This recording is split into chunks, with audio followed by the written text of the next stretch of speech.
అండి, నా పేరు డాక్టర్ సందీప్ సెలనస్. ఇప్పుడు పేపర్లో మీరు చూస్తున్నారు కదా, యాసిడ్ పురుగు పరుగో పురుగు అని సాక్షి పేపర్లో జూలై 4వ తారీఖున వచ్చింది. ఈ యాసిడ్ పురుగుకు సంబంధించి దానివల్ల వచ్చే సిమ్టమ్స్ ఏవైతే ఉన్నాయో మన దగ్గర ఒక పేషెంట్ వచ్చారు, ఆయన మాటలో విందాం. ఇలా కూర్చోండి, ఇలా కూర్చోండి.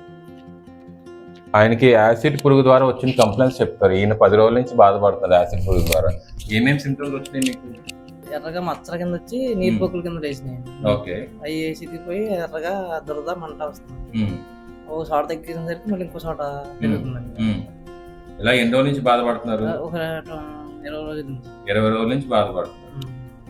సో ఇలా యాసిడ్ పురుగు ద్వారా చాలా మంది ఇబ్బంది పడుతూ ఉంటున్నారు. ఇది ఫార్మర్స్కి ఎక్కువ వస్తుంది.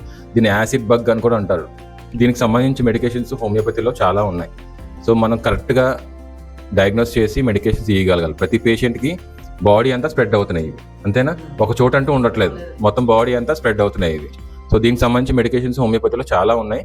సో మనం ట్రీట్మెంట్ ఏమేమి ఇవ్వాలి ఏంటి అనేది కూడా నేను చెప్తాను మీకు, దయచేసి గమనించండి. చూడండి, ఈ యాసిడ్ పురుగు వల్ల వచ్చినప్పుడు ఇదిగోండి, యాసిడ్ పురుగు ద్వారా ఈయనకి 20 రోజుల నుంచి సఫర్ అవుతుంది. ఇలాగే ఇంకెక్కడ ఉందండి, ఈ విధంగా వస్తున్నాయి మచ్చలు, విపరీతమైన దురద మంట.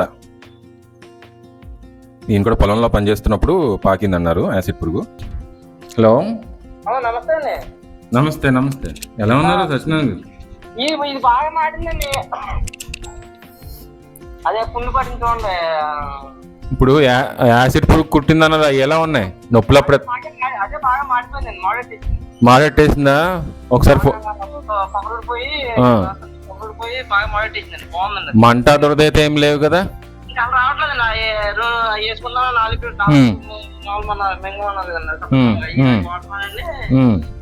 బాగుందండి.